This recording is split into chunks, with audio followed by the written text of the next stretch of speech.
Bonjour tout le monde, bienvenue dans cette nouvelle vidéo. Si tu fais de la pâtisserie ou que tu as envie de faire de la pâtisserie et que tu te demandes de quel matériel tu as besoin réellement dans ta cuisine pour obtenir de bons résultats, continue à regarder cette vidéo parce que dans cette vidéo, je vais te dévoiler quels sont les accessoires qui sont indispensables pour moi au quotidien, pourquoi, et surtout, je vais te dire dans quels accessoires tu as vraiment besoin de mettre le prix et dans quoi il n'y a pas forcément besoin. Je vais vous mettre dans la barre d'infos tous les produits que je vous présente dans cette vidéo, comme ça ce sera plus facile à retrouver pour vous si jamais vous avez envie de les avoir aussi. Et je tiens à préciser que cette vidéo n'est absolument pas sponsorisée. Je fais pas cette vidéo pour mettre en avant des marques, mais tout simplement pour vous aider à y voir plus clair et pour vous éviter surtout de dépenser des sous dans des produits qui vous seront pas forcément utiles et que vous n'allez pas forcément utiliser par la suite. Je sais que quand on se met à faire de la pâtisserie, on a envie d'acheter 1 milliard de trucs. Quand on va dans un magasin, surtout un magasin spécialisé dans la pâtisserie, on est tenté d'acheter plein de nouveaux produits, plein de moules, plein de trucs.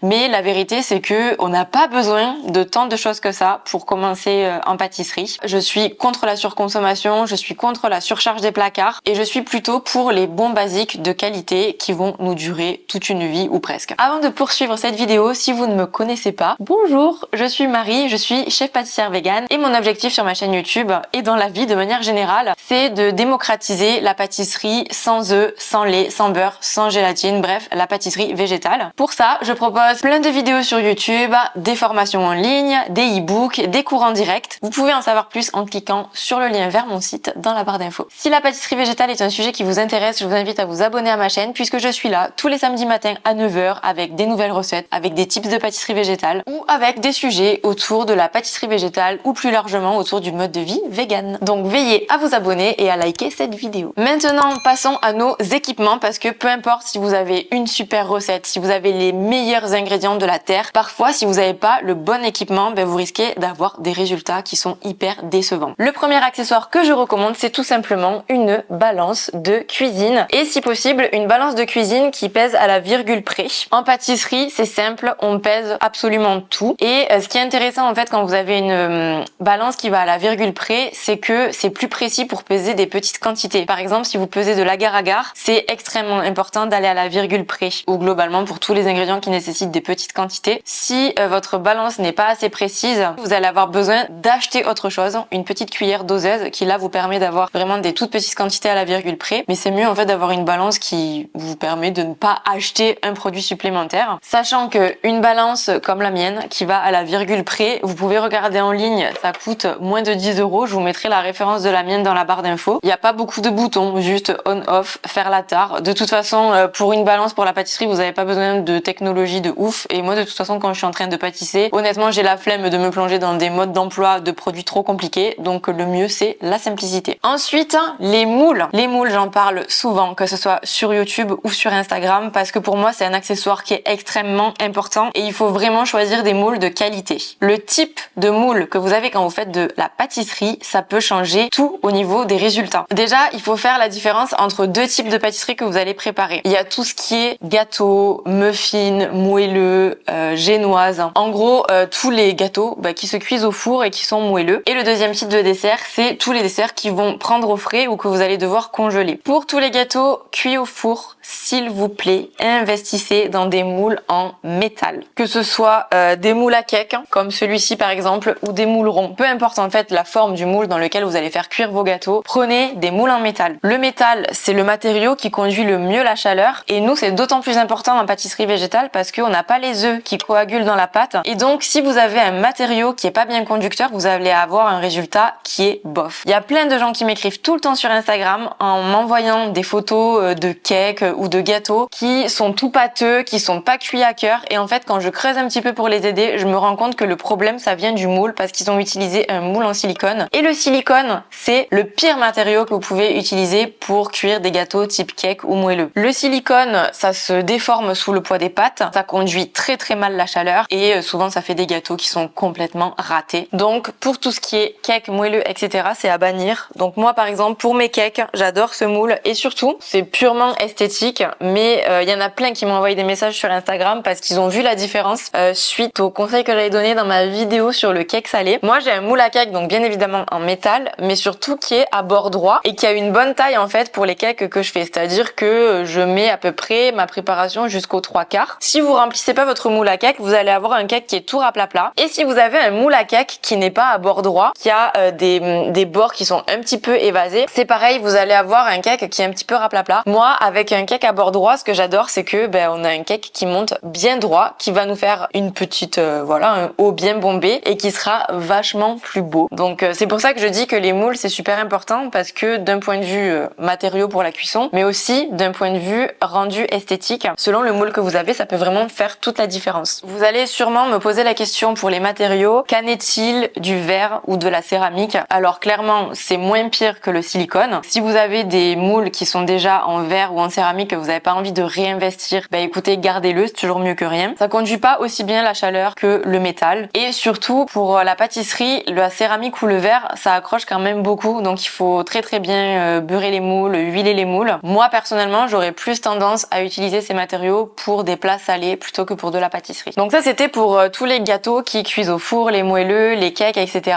Maintenant, pour tout ce qui est dessert qui prennent au frais ou qui se congèlent, là en fait c'est totalement le contraire. J'aurais plus tendance à privilégier le silicone, puisque avec le silicone vous allez avoir un démoulage qui est ultra facile. Par exemple, si vous avez besoin de faire des inserts pour des entremets, si vous avez besoin de faire prendre les choses au frigo, avec le silicone ça va se démouler en 2 secondes. J'ai pas mal de moules en silicone. Par exemple, celui-ci, je m'en sers pour faire des coques en chocolat, notamment pour faire des chocobombs. J'en ai déjà fait sur ma chaîne, je vous remettrai la vidéo en barre d'infos. Celui-ci par exemple en forme d'œuf, je m'en sers pour faire des œufs de Pâques, pour Pâques, des Kinder Surprise, des choses comme ça. Des demi-sphères comme ça me sert pour faire des inserts pour des mini entremets. Et sinon, ces moules là aussi je m'en sers quand je fais fondre du chocolat et que j'ai du chocolat annexé, pour pas le jeter, je coule mon chocolat fondu dans ces moules et ensuite je les démoule facilement et je les remets dans mon pot de chocolat pour la prochaine fois que j'ai besoin de faire un dessert au chocolat. Ensuite, je voudrais vous parler des cercles à tarte et des cercles à entremets. Alors, les cercles à tarte, je dirais pas que c'est quelque chose de vraiment indispensable dans des placards de cuisine, mais pour moi, c'est devenu indispensable principalement d'un point de vue esthétique. Si vous comparez une tarte qui a été cuite dans un cercle à tarte comme ça ou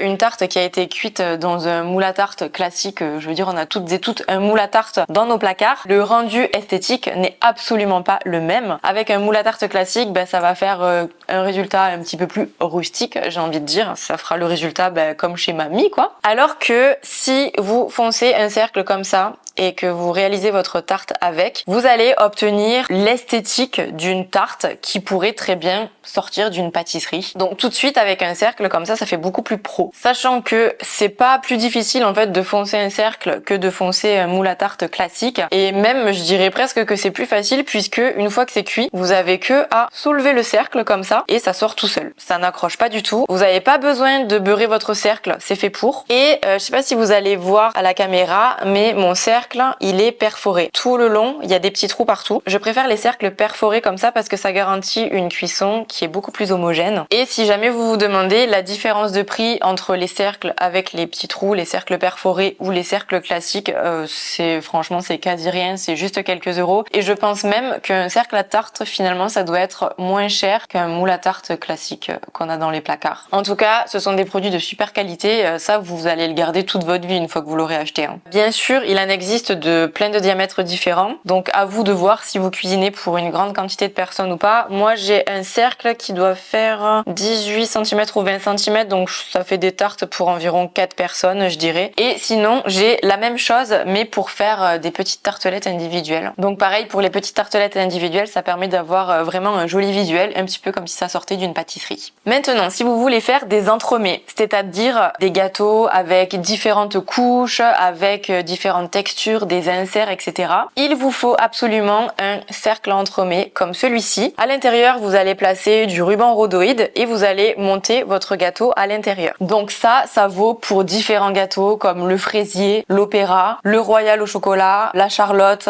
le bavarois ou même le cheesecake. Pour tous ces gâteaux, si vous n'avez pas un cercle à entremets, ce sera mission impossible pour démouler votre gâteau. La différence par rapport au cercle à tarte, vous voyez que les bords sont beaucoup plus hauts, tout simplement parce que les entremets, ce sont des gâteaux qu'on va monter en hauteur. Si vous cherchez ce genre de produit sur internet, vous allez voir que souvent on tombe sur des cercles qui sont réglables, dans le sens où on peut régler en fait le diamètre. Je vous déconseille totalement ce genre de produit. J'en ai eu plusieurs de différentes marques. J'ai été déçue à chaque fois parce qu'en fait ça finit par ne pas tenir et se dérégler totalement. Donc j'ai arrêté d'utiliser ce genre de produit. J'ai opté pour le diamètre qui me convient en fait, puisque je fais jamais de pâtisserie pour énormément de personnes. En général c'est pour 4 à 6 personnes. Donc moi j'ai un cercle de 16 cm. Donc avec 16 cm, ça fait à peu près des entremets pour entre 4 et 6 personnes. Donc après, au niveau des tailles, évidemment, vous avez tous les diamètres possibles et inimaginables. Si vous partez sur du 20 cm de diamètre, on est plutôt, je dirais, sur du 8 personnes. 24 cm, je dirais 10 personnes et 26 cm, 12 personnes. À peu près. Après, bien sûr, ça dépend de l'appétit de chacun, mais je trouve que l'erreur qu'on fait souvent avec les cercles entremets, c'est de prendre des cercles beaucoup trop gros et de faire des gâteaux en fait qui sont beaucoup trop gros par rapport au nombre de personnes qu'on reçoit. Parce que en fait, ce qu'on oublie avec les cercles entremets, c'est qu'on fait quand même des gâteaux qui sont assez hauts, avec pas mal de couches à l'intérieur et de choses à l'intérieur, et donc quand on sert des parts d'entremets, on fait pas des parts non plus énormes comme si on servait une tarte. Réfléchissez bien en général au nombre de personnes pour lesquelles vous faites de la pâtisserie et prenez une taille adéquate. Sachez qu'il existe des cercles à entremets mais qui sont de plein de formes différentes. Donc moi je reste souvent sur du classique avec des formes rondes, mais j'ai aussi par exemple un carré. Les opéras des fois je les fais en carré. Vous avez aussi par exemple qui existe des formes hexagones, des formes de cœur. Mais bon après ça c'est pareil, c'est la porte ouverte à un excès de shopping. Donc moi j'avoue je reste raisonnable, un carré et un rond ça me suffit. Et aussi dernière chose pour les cercles à entremets, encore une fois je vous déconseille le silicone, tout simplement parce que c'est un matériau qui se déforme avec le poids des préparations. Et souvent quand on monte un entremet, on a quand même pas mal de poids entre les crèmes, les mousses, les génoises, etc. etc. Optez pour un bon vieux cercle en métal comme celui-ci. Et en plus ça dure une éternité, ça s'abîme pas. Vous pouvez le passer au lave-vaisselle, c'est facile à nettoyer. Bref, le métal c'est la vie. Je peux pas parler d'équipement pour la pâtisserie sans parler de mon robot pâtissier qui est le KitchenAid. Moi j'aime trop mon KitchenAid, c'est un super bon robot à avoir dans sa cuisine si vous aimez faire de la pâtisserie. Je sais que c'est un investissement et que c'est pas indispensable pour tout le monde, mais clairement pour moi c'est devenu un indispensable. D'ailleurs j'ai pas toujours eu un KitchenAid dans ma cuisine, j'ai passé des années à faire de la pâtisserie sans avoir un robot pâtissier. Pendant toutes ces années je me suis demandé si le jour où j'aurais les moyens, est-ce que ça vaudrait vraiment le coup d'investir dans un KitchenAid? Est-ce que j'en aurais vraiment l'utilité? Est-ce que ce serait vraiment mieux que les petits équipements que j'utilisais avant? Si vous avez ces questionnements, sachez que moi aussi je suis passée par là et c'est pour ça que je vous avais fait déjà sur ma chaîne une vidéo entière dédiée à ce sujet pour vous aider à y voir plus clair et à savoir si vous avez réellement besoin d'un KitchenAid ou non dans votre cuisine pour votre utilisation. Si c'est une vidéo qui vous intéresse, je vous la mets dans le petit et je vous la remets dans la barre d'infos. Maintenant, parlons de fouet, de maryse et de pinceau. 3 indispensables à avoir dans sa cuisine forcément quand on fait de la pâtisserie. Vous avez besoin d'un fouet, ça c'est sûr à 100%. Sur le marché et dans les magasins, vous allez trouver des fouets funky avec des formes différentes. Pour un fouet, ce qu'on veut en pâtisserie, c'est du fonctionnel, rien d'extravagant. Partez sur un bon vieux fouet comme celui-ci. Franchement, ça sert à rien de payer un fouet une blende. L'essentiel, c'est juste qu'il puisse fouetter vos préparations. Un fouet solide où les extrémités vont pas se plier ou se casser à chaque fois que vous allez plonger votre fouet dans une préparation qui est un petit peu épaisse. Donc juste un bon basique, pas besoin d'y mettre des 100 et des 1000. Ensuite, un pinceau. Donc moi, je m'en sers pour faire briller mes brioches, pour faire briller mes viennoiseries, pour appliquer du sirop sur mes pâtisseries. Je m'en sers aussi pour chemiser mes moules, pour imbiber mes génoises. Bref, il y a plein de cas où vous allez avoir besoin d'un pinceau en pâtisserie. J'ai eu plusieurs sortes de pinceaux. J'ai eu des pinceaux avec des poils naturels. J'ai eu des pinceaux en silicone. Faites attention parce qu'il y a beaucoup de pinceaux qui ne sont pas véganes. Soit ils sont en soie, et ça c'est précisé. Je rappelle juste que pour faire de la soie, on prend des cocons de verre à soie avec l'animal vivant à l'intérieur avant qu'il se transforme en papillon. Ce cocon, on le prend, on l'étouffe dans une étuve de 70 à 80 degrés et après ça, ces cocons, ils sont trempés dans l'eau bouillante. Donc voilà, c'était juste pour le rappel. Donc soit vous avez des pinceaux en soie, soit vous avez des pinceaux en synthétique. À partir du moment où ils sont en fibre synthétique, les pinceaux sont véganes. Moi finalement avec le temps, je préfère les pinceaux pinceaux en silicone, comme celui-ci. Ce que j'ai remarqué, c'est qu'avec le temps, les pinceaux en poils synthétiques, ils finissent par tomber. Et puis souvent, c'est aussi des pinceaux qui ont un manche en bois et on peut pas en fait désolidariser le haut du bas. Du coup, le bois, en fait, quand on le mouille, etc., ça finit par très mal vieillir. Donc je trouve en plus dans une cuisine, c'est pas forcément super hygiénique. Alors moi, le mien, il a un manche en bois, mais en fait, ce qui est trop bien, c'est que la tête s'enlève et en fait, ça, je peux le mettre au lave-vaisselle. Donc j'ai pas de problème de nettoyage. C'est pas un ustensile dans lequel j'ai mis beaucoup d'argent, mais personnellement, je trouve que ça suffit largement. Bien évidemment, une maryse. Donc là, c'est pareil, c'est pas un ustensile dans lequel j'ai mis beaucoup d'argent, c'est quelque chose de ultra basique. Après, vous pouvez prendre des marises qui coûtent plus cher, genre avec des belles marques comme Le Creuset ou des choses comme ça. Moi, honnêtement, j'en vois pas trop l'utilité. Celle-là, c'est comme le pinceau. J'ai le haut qui s'enlève,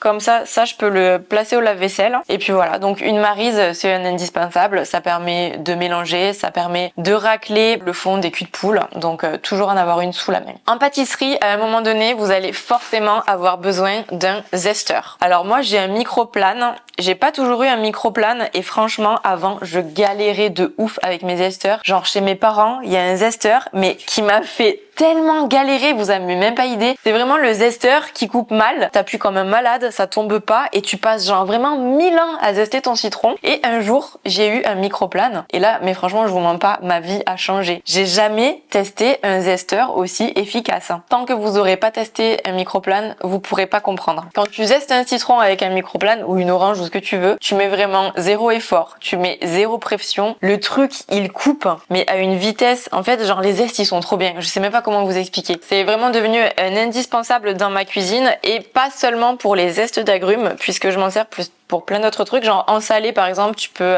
râper de l'ail, du gingembre. Moi je m'en sers aussi pour les épices, par exemple pour râper des fèves tonka dans ma chantilly, pour râper du chocolat aussi, ça fait des jolis copeaux. Et aussi en pâtisserie, je me sers de mon microplane pour affiner mes fonds de tarte, puisque du coup quand vous décerclez vos fonds de tarte, souvent il y a des petites imperfections sur les bords, etc. Et donc je passe un petit coup de microplane pour avoir vraiment un rendu esthétique parfait, comme si ça sortait d'une boutique. Et après du coup pour nettoyer mon microplane, c'est très simple, dès que j'ai terminé je le passe sous l'eau, je laisse sécher et y a rien de plus à faire. Alors je sais que sur leur site ils disent qu'on peut le passer au lave-vaisselle, mais nous on le fait jamais ici puisqu'on le rince tout de suite. Après je pense que le lave-vaisselle quand même ça doit un petit peu l'abîmer. Je préfère le passer directement sous l'eau et puis ça prend vraiment 2 secondes. Ça peut vous paraître pas du tout indispensable, mais je suis trop fan de ma petite spatule coudée. Vraiment je m'en sers tout le temps, elle est trop bien. En fait c'est son format qui est trop bien. Je sais pas si vous allez voir mais elle est vraiment toute petite, plus petite que la paume de ma main. Si par exemple vous faites des layer cake, que vous voulez recouvrir un gâteau, en fait le fait qu'elle soit petite, ça permet d'avoir un meilleur coup de main autour de votre gâteau, de bien maîtriser le mouvement. Je m'en sers aussi pour étaler mes génoises sur ma plaque de pâtisserie, je m'en sers aussi pour étaler mes brownies dans le fond des moules, pour étaler des garnitures dans mes brioches roulées, pour garnir des cupcakes. Bref, j'ai vraiment 1 milliard d'utilisations pour cette petite spatule. Moi je pourrais pas m'en passer dans mes tiroirs. Quand on fait de la pâtisserie, il y a forcément un moment où on va utiliser une poche à douille avec des douilles, et les douilles, il en existe tellement des milliers de toutes formes et de toutes tailles, et en plus ça coûte pas très cher. Je sais qu'on est tenté d'en acheter 1 milliard, mais la vérité c'est que finalement on tourne plus ou moins, je pense, tous et toutes avec les mêmes. Moi je me force vraiment à rester minimaliste parce que la vérité c'est que j'utilise 4 douilles.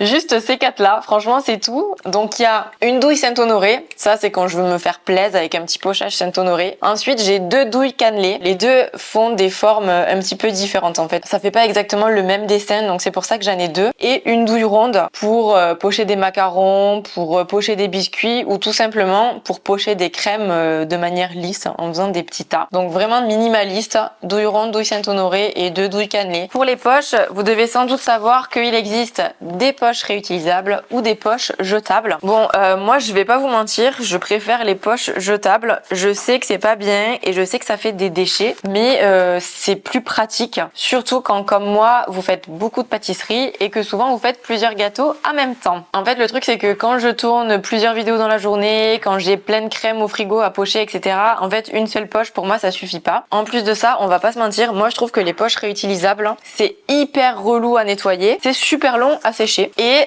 il y a un autre problème avec les poches réutilisables, c'est que en fonction de la taille à laquelle vous l'avez coupé, ça va pas forcément avec toutes les douilles. Donc là par exemple, j'ai cette douille ronde qui est assez grosse, qui est adaptée parfaitement à celle-ci. Mais par contre, si je veux mettre ma douille cannelée, et ben là, c'est mort puisque ça passe à travers. Donc si vous avez plusieurs tailles de douille, ben en fait, vous êtes coincé puisqu'avec une seule poche réutilisable, vous pouvez pas toutes les utiliser. Donc moi, ce que je fais, c'est que j'achète des rouleaux de poches à usage unique. Bon, celles-là, elles sont trop moches, elles sont vertes, mais ça existe aussi en transparent. Pour moi, c'est beaucoup plus pratique.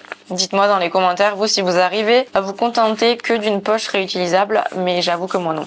Autre indispensable dans ma cuisine, un tapis cils-pâte ou peu importe la marque, un tapis en silicone. Donc ça permet de cuire une préparation sans que ça colle à la pâte. C'est parfait pour les cookies, les biscuits en tout genre, les génoises que vous allez venir cuire directement sur plaque sur votre cils-pâte, mais aussi les meringues, les brioches cuites sur plaque, les viennoiseries. Comme c'est du silicone, il n'y a pas besoin de le graisser et en plus pour le nettoyage, vous pouvez le passer au lave-vaisselle. D'ailleurs, pour aller avec votre cils-pâte, je vous conseille d'avoir une plaque à pâtisserie comme ça. Alors franchement, la mienne elle est vraiment dégueulasse. Je suis désolée. En vrai, j'arrive pas à récupérer la couleur comme au début. J'ai beau frotter comme une folle. Mais bon, ça prouve que je m'en sers tout le temps.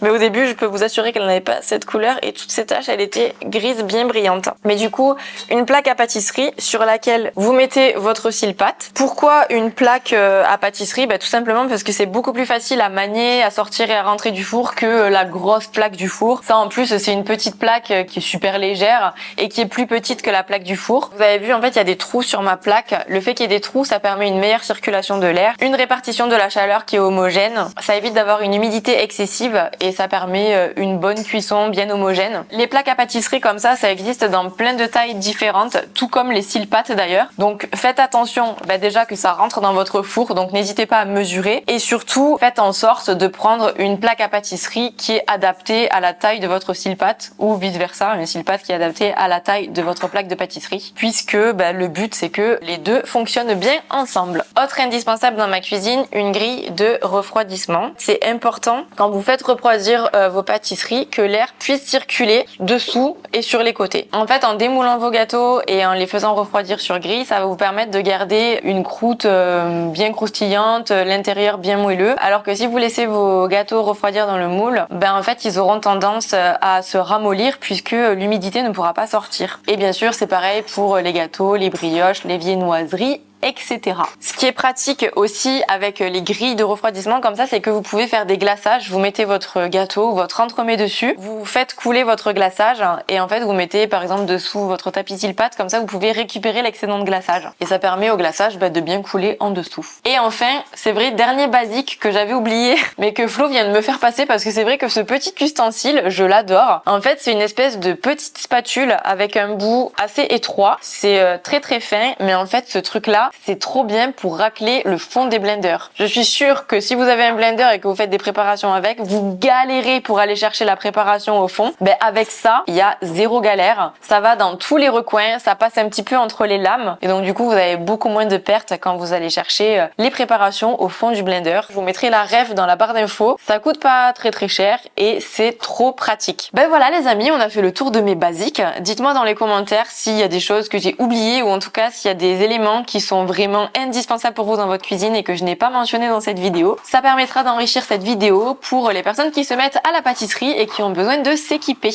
Avant de terminer cette vidéo, je vous rappelle que vous pouvez toujours vous inscrire à ma formation brioche végétale. Je vous explique les pâtes levées de A à Z et je vous montre comment obtenir des brioches bien moelleuses avec une mie bien filante et le tout sans aucun ingrédient d'origine animale. À l'intérieur, on fait des babkas, des rolls, des brioches aux pralines, des tartes au sucre. Bref, c'est le paradis de la brioche. Et comme d'habitude, vous pouvez retrouver toutes mes recettes de base de pâtisserie végétale dans mon e-book, le grand livre de la pâtisserie végétale. Il y a 100 recettes à l'intérieur. C'est un bon basique à avoir dans sa cuisine et un super allié pour passer tous ces desserts en 100% végétal. Vous pouvez retrouver tous les liens dans la barre d'infos. J'espère que cette vidéo vous a plu. Si c'est le cas, je vous laisse mettre un petit like sous cette vidéo. Si ce n'est pas déjà fait, je vous invite à vous abonner à la chaîne et à activer la cloche pour ne pas rater les prochaines vidéos. Et moi, je vous embrasse et je vous dis à la semaine prochaine pour une nouvelle vidéo. Bye!